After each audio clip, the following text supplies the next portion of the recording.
اعوذ باللہ من الشیطان الرجیم بسم اللہ الرحمن الرحیم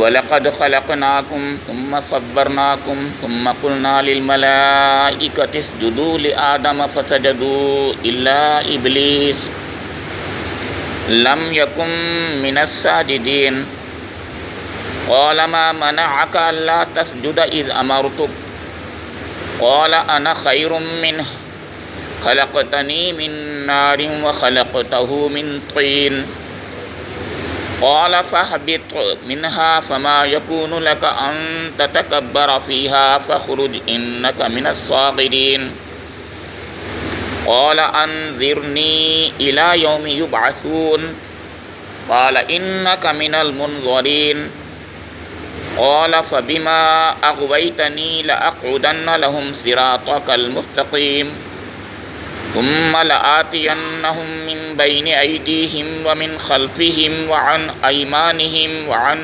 شمائلهم ولا تجد أكثرهم شاكرين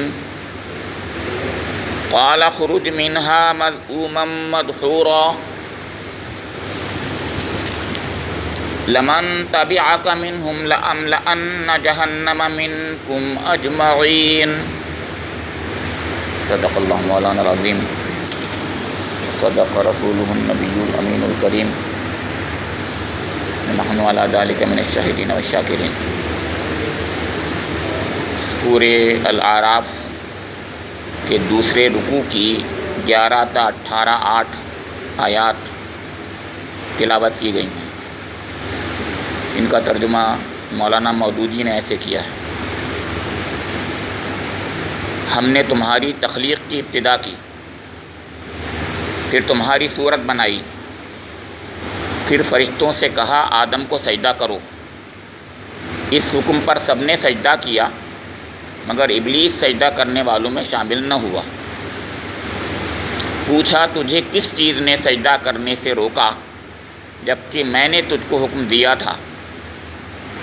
بولا میں اس سے بہتر ہوں، تو نے مجھے آگ سے پیدا کیا ہے اور اسے مٹی سے۔ فرمایا اچھا تو یہاں سے نیچے اتر، تجھے حق نہیں ہے کہ یہاں بڑائی کا گھمنڈ کرے، نکل جا کہ در حقیقت تو ان لوگوں میں سے ہے جو خود اپنی ذلت چاہتے ہیں۔ بولا مجھے اس دن تک مہلت دے جب کہ یہ سب دوبارہ اٹھائے جائیں گے۔ فرمایا تجھے مہلت ہے۔ بولا اچھا تو جس طرح تو نے مجھے گمراہی میں مبتلا کیا ہے میں بھی اب تیری سیدھی راہ پر ان انسانوں کی گھات میں لگا رہوں گا، آگے اور پیچھے، دائیں اور بائیں، ہر طرف سے ان کو گھیروں گا اور تو ان میں سے اکثر کو شکر گزار نہ پائے گا۔ فرمایا نکل جا یہاں سے ذلیل اور ٹھکرایا ہوا، یقین رکھ کہ ان میں سے جو تیری پیروی کریں گے تجھ سمیت ان سب سے جہنم کو بھر دوں گا۔ آیات کا ترجمہ بالکل واضح ہے۔ قصہ آدم و ابلیس جو قرآن میں 7 جگہ ہے، ان میں سے دوسری جگہ پہلے سورہ بقرہ میں اور اب سورہ اعراف میں ذکر کیا جا رہا ہے۔ اس میں صرف ایک آج کی آیات میں صرف وہ حصہ ہے واقعے کا جو ابلیس کے تعلق سے ہے، یا یوں کہیے گا اس کا پہلے کہ جس وجہ سے ابلیس راندۂ درگاہ ہوا اس کا تعلق یعنی حضرت آدم کو سجدہ کرنے سے بھی ہے، لیکن حضرت آدم کے امتحان کا ذکر نہیں ہے۔ یہ اگلی آیات میں اس کی طرف ہوگا، یعنی قصہ جب مکمل ہوگا اس سورے کا جبکہ وہ آیات بھی اس میں سامنے آپ کے آ جائیں گی۔ جیسے کہ گزشتہ درس میں یہ بات آپ کے سامنے آئی کہ یہ سورہ رسالت کی سورہ ہے۔ دوسری بات میں عرض کر دوں، مفسرین نے اکثر مفسرین نے اس کو انذار کی سورہ بتایا ہے، یا یوں کہیے رسولوں نے جو انذار کا فریضہ انجام دیا، یہ سورہ اس سے بحث کرتی ہے۔ تو دونوں باتیں آپ ایک ساتھ ہو گئیں کہ انذار کی سورہ ہے، رسالت کی سورہ ہے۔ رسولوں نے جو انذار کیا اس کی سورہ ہے، اس کے جواب میں جو لوگوں نے کیا اس کی تفصیل بتاتی ہے۔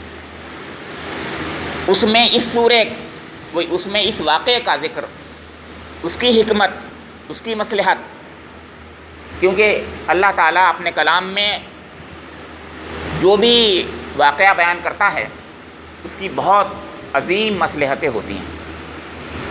تو یہاں پر اس کی مصلحت اور حکمت جو سمجھ میں آتی ہے، واللہ اعلم بالصواب، دو باتیں، کیونکہ میں نے سورہ سے جوڑ رہا ہوں میں کہ یہ انذار کی سورہ ہے، یہ سورہ رسالت کی سورہ ہے۔ آپ کو یاد ہوگا سورہ بقرہ میں کہ جب اللہ تعالیٰ نے حضرت آدم کو علم اسما سے نواز دیا، پھر ان کا امتحان لیا، تو آگے آئے گا، تو شیطان کے بہکاوے میں پھر بھی آ گئے وہ، حالانکہ ان کو علم اسما ملا ہوا تھا۔ تو آخر میں اللہ تعالیٰ نے فرمایا کہ اب اے آدم تم اور ابلیس سب لوگوں سے کہا تم نکل جاؤ، اتر جاؤ، اہبطوا۔ پھر فرمایا فَإِمَّا يَأْتِيَنِّي، جب وہاں پر میری ہدایت آئے، يَأْتِيَنَّكُم مِّنِّي هُدًى فَمَن تَبِعَ هُدَايَ فَلَا خَوْفٌ عَلَيْهِمْ وَلَا هُمْ يَحْزَنُونَ۔ دیکھو اب میں ایک رسالت کا سلسلہ قائم کروں گا، ہدایت کا سلسلہ قائم کروں گا، اور تم کو رسول بناؤں گا، انسانوں میں سے۔ تو ہدایت کے سلسلے کا مطلب یہ تھا کہ اب شیطان سے بچنے کا طریقہ ایک اور اسلحہ اللہ تعالیٰ نے نازل فرما دیا۔ علم تھا، وہ بھی اسلحہ تھا، لیکن وہ کافی نہیں تھا، ناکافی تھا۔ تو اللہ تعالیٰ نے کافی اسلحہ کے ساتھ شیطان کے خلاف جو ایک جنگ ہے اس کے لیے ہم کو دے دیا، یعنی ہدایت کا سلسلہ جاری کر کے، رسالت کا سلسلہ جاری کر کے، رسولوں کے ذریعے یاد دہانی کراتا رہا اللہ تعالیٰ، کراتا ہے اللہ تعالیٰ۔ کیونکہ اصلی چیز جو سورہ طٰہٰ میں معلوم ہوگی آپ کو، وہ بھول جانا ہے انسان کا، جس کی وجہ سے شیطان کو جانتا ہے کہ دشمن ہے میرا، اور پھر بھی بھول جاتا ہے انسان۔ یہ ہے وہ بہت بنیادی بات جو ذکر کی جا رہی ہے۔ یہاں پر بھی ذکر ہے، قرآن پاک سارا کا سارا ذکر ہے، اس واقعے کے ذریعے وہی یاد دہانی ہے جو کی جا رہی ہے، اس لیے 7 بار یاد دہانی کرائی گئی۔ یہ دوسری بات ہے۔ ایک بات اور ہے کہ یہ قصہ جو ہے یہ انسان کے منصب کو یاد دلاتا ہے، اس کی پوزیشن کو بتاتا ہے، دنیا پوزیشن کیا ہے۔ یہ بتاتا ہے قصہ کہ دنیا میں جو خیر و شر نظر آتی ہے، جیسے ہم بہت پریشان رہتے ہیں، ہم سب پریشان رہتے ہیں، آخر کیا ہے؟ یہ مایا جال ہے کیا؟ بہت سے لوگوں نے اس کو مایا جال سمجھا، مایا جال ہے، یہ کیا ہے؟ یہ 2 خداؤں کے درمیان میں جنگ ہے یہ، کہ ایک اس میں اہرمن ہے اور ایک یزداں ہے، جیسے پارسی کہتے ہیں لوگ، اہرمن اور یزداں 2 خداؤں کی جنگ ہے کیا؟ ایک شر کا خدا ہے کہ ایک خیر کا خدا ہے، ایک اندھیرے کا خدا ہے، ایک روشنی کا خدا ہے، کیا ایسا ہے؟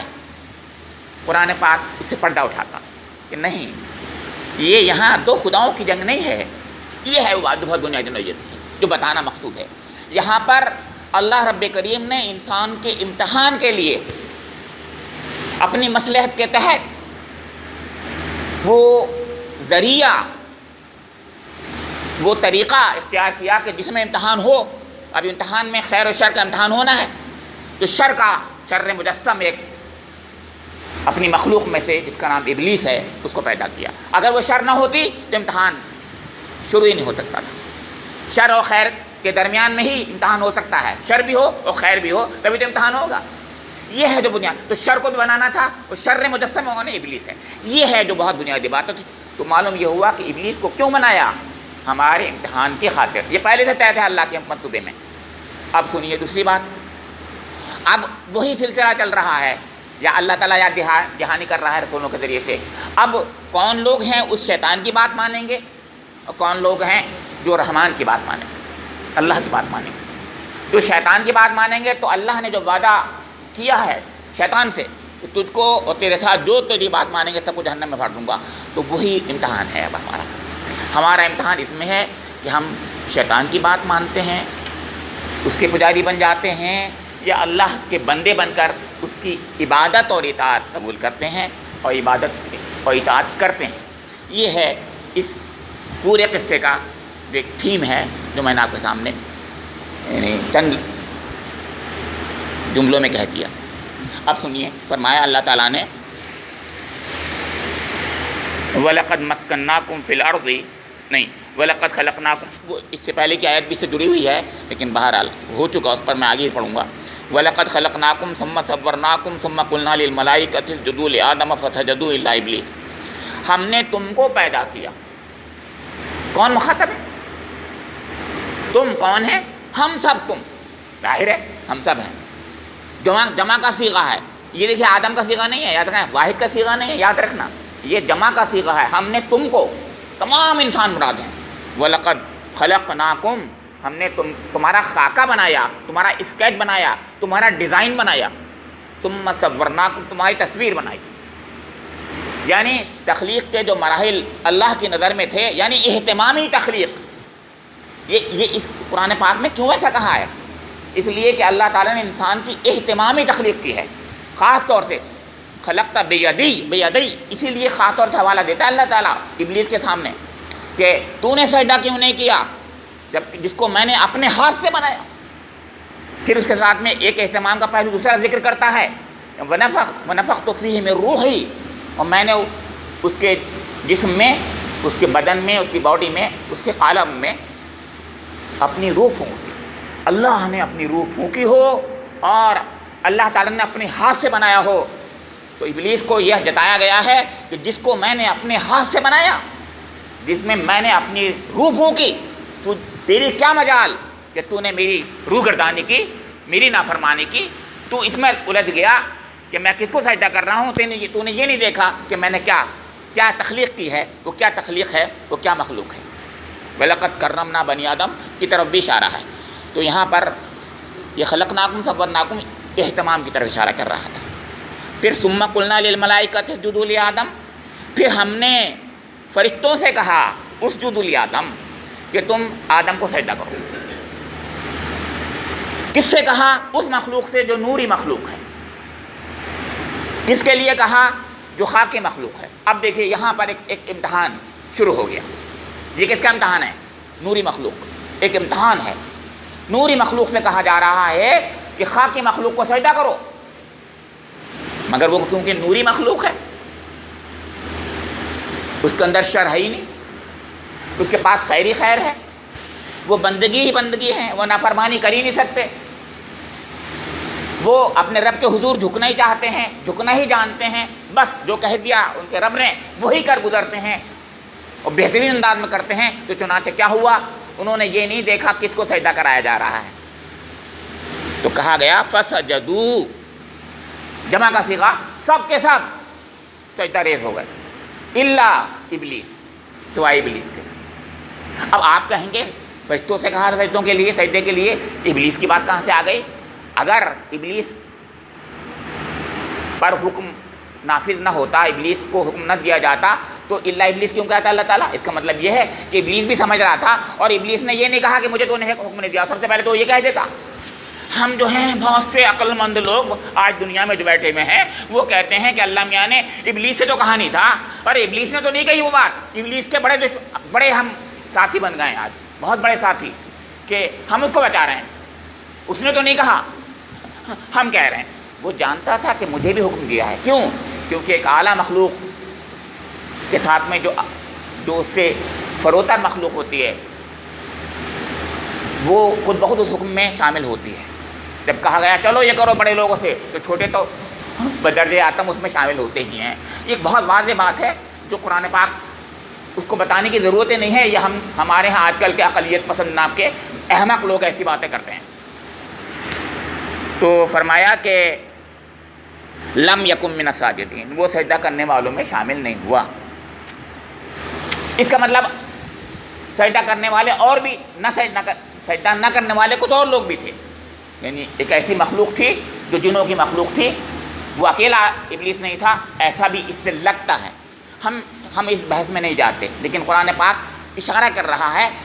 اس کا مطلب یہ ہے کہ خالی ابلیس اکیلا نہیں تھا، بلکہ اس کے ساتھ کچھ ساتھی بھی تھے، جن جو بڑے سرکش قسم کے تھے، وہ بھی اس کے ساتھ ہو گئے، کیونکہ وہ بھی جن تھے اور یہ بھی جن تھا، ابلیس بھی جن تھا. قرآن پاک میں کہا گیا ہے یہ ان کا سردار تھا، تو سردار کے پیچھے پیچھے ویسے بھی چلتے ہیں، تو جب سردار صاحب نہیں چل رہے ہیں تو ان کے ساتھی جو تھے وہ بھی ان کے ساتھ میں ہو گئے۔ یہ بات بھی سمجھ میں آ رہی۔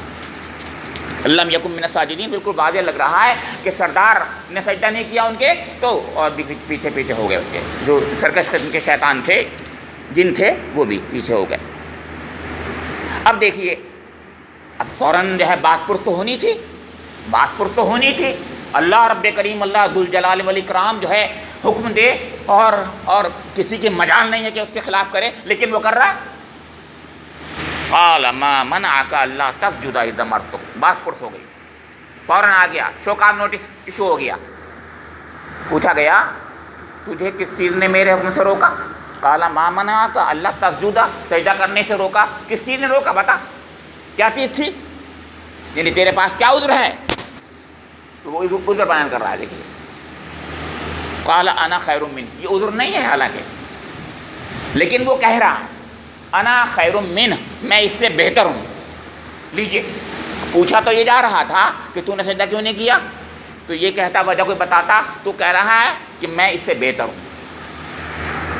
خلقتنی من نار، اور مزید اس کی تفصیل بیان کر رہا ہے، کہتا ہے کہ مجھے آگ سے پیدا کیا گیا ہے، وخلقتہ من طین، اس کو مٹی سے پیدا کیا ہے، میں اس سے بہتر ہوں، اس آدم سے میں بہتر ہوں۔ اور آدم اور بنی آدم سبھی مٹی سے پیدا کیا ہے، کیونکہ بات شروع ہو رہی ہے وَلَقَدْ خَلَقْنَاكُمْ ثُمَّ صَوَّرْنَاكُمْ، سب لوگوں پہ خطاب ہو رہا تھا اور آدم کا قصہ بیان کر دیا گیا۔ بنی نوع آدم ساری کی ساری اسی مٹی کی بنی ہوئی ہے، ان سب کے لیے اطلاق ہو رہا ہے اس آیت کا۔ تو فرمایا کہ وہ کہتا ہے، اس نے جواب دیا کہ میں اس سے بہتر ہوں۔ کیوں بہتر ہوں؟ اس لیے بہتر ہوں کہ میں آگ سے پیدا کیا گیا ہوں۔ یہ بھول گیا کہ بنانے والا کون تھا، یہ بھول گیا کہ آگ اور خاک کی خاصیتیں کون پیدا کر رہا ہے، اور اس کے اندر کون سی فضیلت ہے آگ میں۔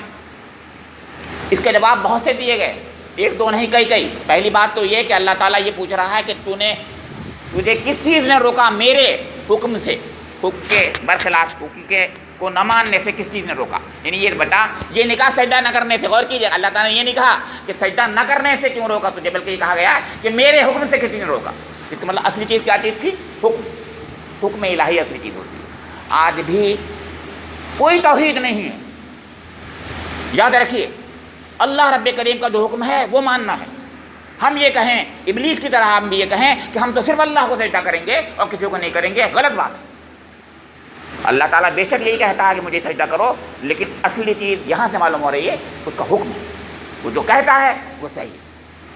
وہ کہتا ہے کہ آدم کو سجدہ کرو تو آدم کو سجدہ کرنا ہے، اس نے کہا کہ آدم کو سجدہ کرو تو آدم کو سجدہ کرنا تھا۔ کیوں؟ اس لیے کہ امتحان لے رہا تھا وہ، بے شک وہ نہیں چاہتا تھا کہ مخلوق کو سجدہ کرائے، لیکن امتحان لے رہا تھا وہ تو۔ اب اس میں بحث میں مت پڑیے، جواب میرے پاس 50 ہیں کہ وہ سجدہ کون سا تھا، سجدے کے کیا معنی تھے، بھول جائیے اس کو، آپ پوچھیں گے جواب دے دوں گا میں، لیکن اصلی بات یہ نہیں ہے۔ بنیاد قرآن جس طریقے سے جا رہا ہے اسی پہ چلیے، اس ٹریک پہ چلتے رہیے۔ ٹریک یہی کہہ رہی ہے کہ اللہ تعالیٰ فرما رہا ہے کہ میں نے جو حکم دیا ہے اس کے برخلاف تو نے کیوں کیا؟ میں نے حکم دیا تھا تو سجدہ کر، اس آدم کو سجدہ کر، تو نے کیوں نہیں کیا؟ اس حکم سے سرتابی تو نے کیوں کی؟ تو اس کا جواب وہ کیا دیتا ہے کہ میں بہتر ہوں۔ اور اس کے اندر جو ہے جیسے کہتے ہیں آج کل کے لوگ بھی یہ 50 قسم کے جسٹیفیکیشن دینا شروع کر دیتے ہیں کہ میں یوں تھا تو یوں تھا، عذر جیسے کہتے ہیں، عذر پر تراشتے ہیں۔ اس کا عذر تو بہت ہی خراب تھا۔ آخری بات تو مفسرین نے کہی ہے، میں سنا دیتا ہوں کہ جس آگ کی وہ بات کرتا ہے کہ آگ بڑھتی ہے فضیلت میں، تو بڑی پیاری بات انہوں نے کہی، آگ تو بھڑکاتی ہے اور بھڑکتی ہے، اور زمین میں تو رویدگی ہوتی ہے، نمو ہوتا ہے۔ صحیح بات ہے، نمو ہوتا ہے، یعنی گروتھ، رویدگی ہوتی ہے۔ کیا کہی بات انہوں نے، آخری بات میں کہہ رہا ہوں، باقی باتیں انہوں نے بہت سی کہیں، میں وقت نہیں ہے، میں بتانا چاہ رہا تھا اصلی چیز یہ تھی کہ اللہ کا حکم تھا، اور آخری بات یہ کہ جس بنا پر تو کہہ رہا ہے کہ میں بہتر ہوں، غلط بات ہے تیرے اندر۔ پھر فرمایا، اب دیکھیے اس کے اندر کس چیز کی بو آ رہی؟ تکبر کی بو آ رہی، سرکشی کی بو آ رہی، دو چیزوں کی بو آ رہی، سرکشی اور تکبر، اللہ کے خلاف سرکشی۔ اور تکبر کس چیز کا؟ کہ میں اس سے بہتر ہوں۔ دو باتیں ہیں اس کے اندر، سرکشی اور تکبر، اور اللہ تعالیٰ کو دونوں چیزیں برداشت نہیں، نہ سرکشی برداشت ہے اور نہ تکبر برداشت ہے۔ اس لیے کہ تکبر جو ہے وہ تو شرک ہے۔ کیوں شرک ہے؟ کیونکہ انسان اپنی انا کو خدا بناتا ہے، اپنی انا کو خدا بناتا ہے، میں ہوں سب سے بڑا، جبکہ اللہ سب سے بڑا ہے۔ کبریائی صرف اللہ کے لیے ہے، اللہ اکبر، وہ کہتا ہے نہیں میری انا، میں زیادہ ہوں، میں بڑا ہوں، تو یہ شرک ہے۔ اور طغیانی سرکشی، حکم سے سرتابی، یہ اللہ کے حضور، اللہ کے سامنے یہ کوئی بادشاہ بھی دنیا کا برداشت نہیں کرتا، کیونکہ یہ جو ہے غداری ہوتی ہے، اس میں دو رائے نہیں، سرکشی غداری ہوتی ہے، بغا ہے یہ۔ تو اسی لیے کوئی دنیا کی حکومت بھی بخشتی نہیں ہے ایسے لوگوں کو، تکبر ہو یا نہ ہو ان کو اس سے مطلب نہیں ہوتا، لیکن سرکشی کو نہیں بخشتی دنیا کی حکومتیں بھی۔ تو فرمایا قال فاہبط منها فما يكون لك ان تتكبر فيها فاخرج انك من الصاغرين، نکل جا یہاں سے، فاہبط منها، نکل جا یہاں سے۔ کیوں کہ فما يكون لك ان تتكبر فيها، میری جنت میں، اس عالم بالا میں مقام تیرا نہیں ہو سکتا۔ جو جتنا جھکتے ہیں اتنا ہی اوپر اٹھتے ہیں، وہ اعلیٰ مقام پر فائز ہونے کے مستحق ہیں۔ جتنا جھکتے ہیں اتنا ہی ان کو اعلیٰ مقام مل سکتا ہے، اور جتنا انسان اپنا سر اونچا کر کے رہنا چاہتا ہے اتنا ہی ذلیل و خوار ہوتا ہے۔ تو چنانچہ کوئی بھی ہو اللہ کی مخلوق، انسان ہو یا جن ہو، سب کے بارے میں ایک ہی بات ہے، کیونکہ امتحان سب کا ہو رہا ہے۔ تو فرمایا کہ فما یکون لک ان تتکبر فیہا، نہ بالکل نہیں، یہاں پر کوئی اہل نہیں ہے کہ میری اس جنت میں رہ سکے۔ جنت کی خوشبو بھی اس کو نہیں ملے گی کہ جس کو ذرہ برابر بھی تکبر جس کے اندر ہوگا، ذرہ برابر ہی تکبر ہوگا، وہ خوشبو بھی جنت کی نہیں پا سکے گا، حضور نے فرمایا۔ اور قرآن کی آیت، ایک ایسی بہت سی آیتیں ہیں جو بالکل اس پر گواہ ہیں، سپورٹ کر رہی ہیں۔ تو فرمایا انک من الصاغرین، صاغرین کا مطلب کیا ہوتا ہے؟ تو ذلیل و خوار نہیں ہے، بلکہ تو خود ان لوگوں میں سے ہے جو ذلیل و خوار ہونا پسند کرتے ہیں، یعنی تکبر کر کے ذلیل و خوار ہوا ہے، تو نے خود پسند کیا ہے کہ میں ذلیل و خوار ہوں۔ تجھے معلوم تھا کہ یہ چیز اللہ کو برداشت نہیں ہوگی۔ مالک کائنات و خالق کائنات کو برداشت ہو سکتی ہے، کسی حکمراں کو برداشت ہو سکتی ہے کہ سرتابی کی جائے حکم کے خلاف، خوب جانتا تھا کہ سزا ملے گی، لیکن جان بوجھ کے کیا۔ فرمایا من الصاغرین، یہ وہ لوگ جو کہ خود ذلیل ہونا چاہتے ہیں، تو وہ یہاں اس جنت میں نہیں رہ سکتے۔ اب سنیے، اب وہ بالکل گھٹیانے لگا، معاف کیجیے میں اپنے زبان میں بول رہا ہوں۔ خود نے کہا ماں کا اب تو ہاتھ سب کچھ نکل گیا، یہ کیا ہوا؟ چنانچہ اب وہ یہ کہتا ہے انذرنی الی یوم یبعثون، اب اللہ کے حضور جو ہیں درخواست پیش کرنے لگا ہے۔ اور ابھی دیکھیے گا جب اجازت مل جائے گی دماغ خراب ہو جائے گا۔ یہ ایک عام انسانی زندگی میں شیطانی جو کیریکٹرز ہوتے ہیں وہ بالکل ایگزیکٹلی یہی ہوتے ہیں، بالکل ایگزیکٹلی قرآن اس کا ذکر جو کرتا ہے وہ یہی ہے۔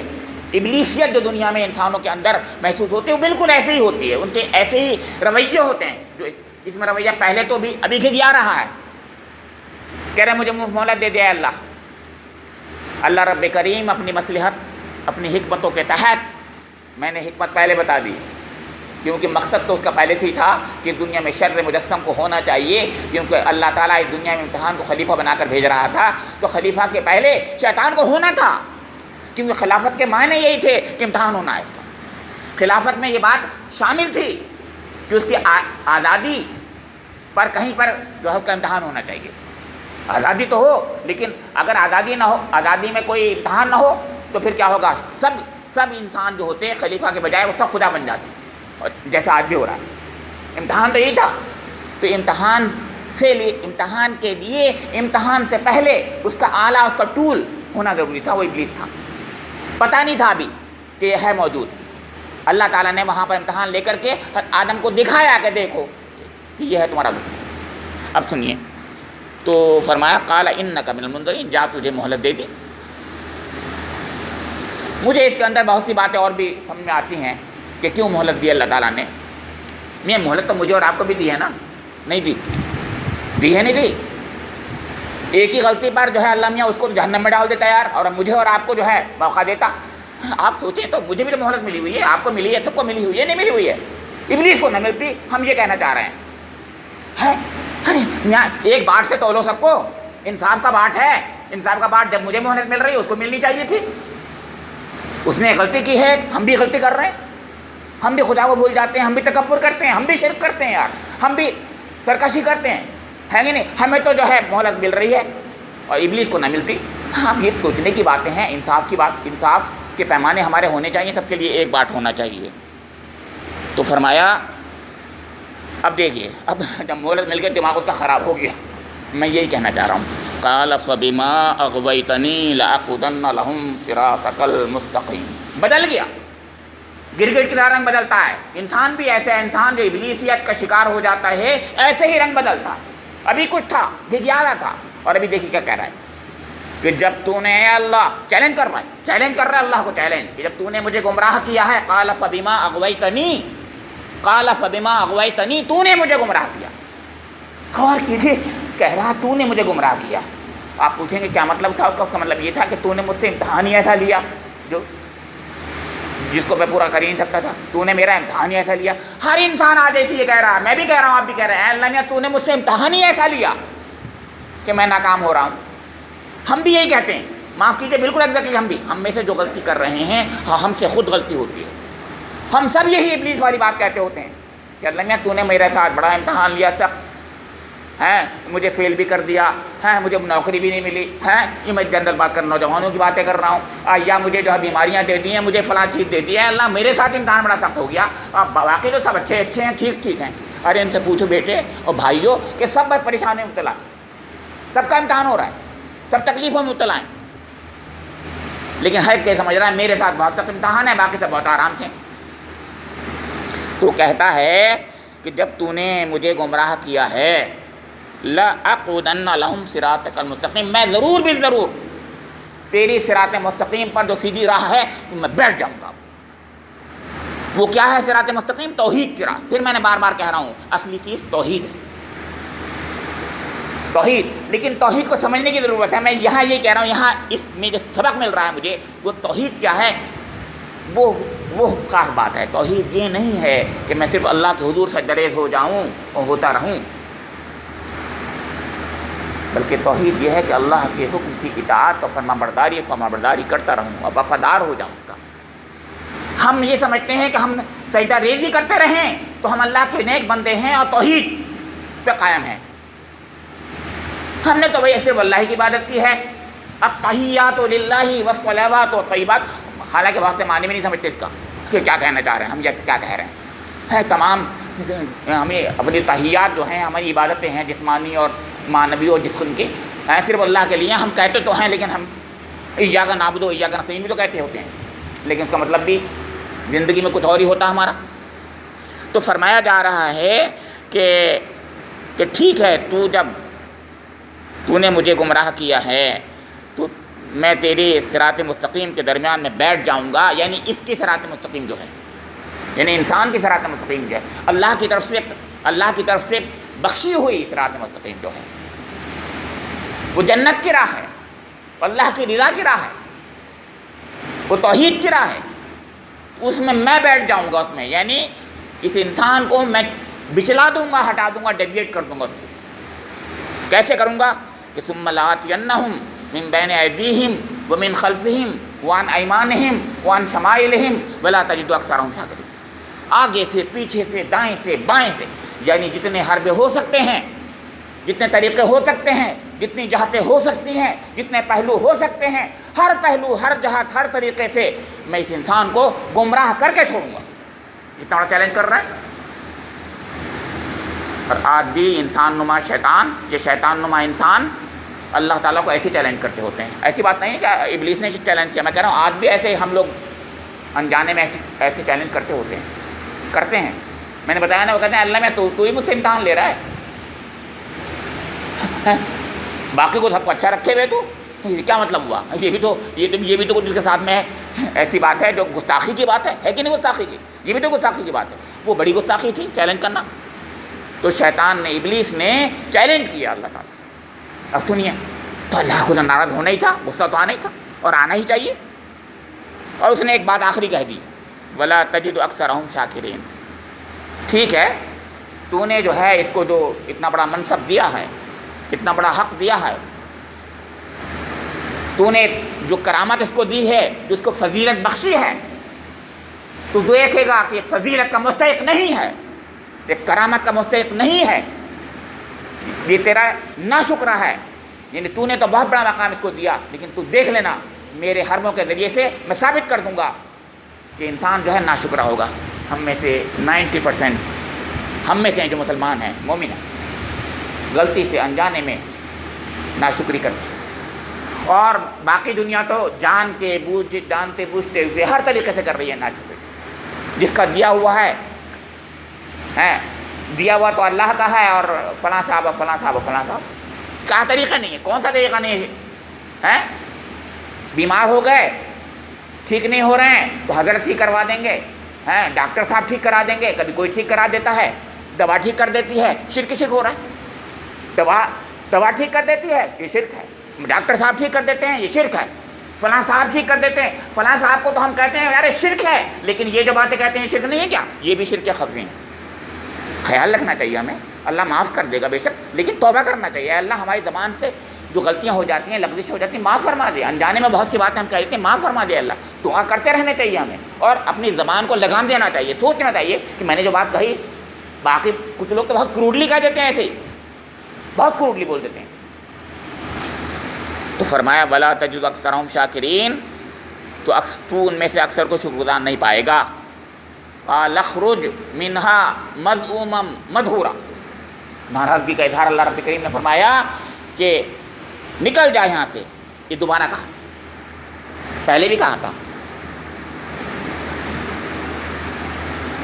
تھا، قال فاہبط منہا فما یکون لک، گر جا، اتر جا، وہاں گرنے کا پہلو تھا، اتر جا تو اس قابل ہے۔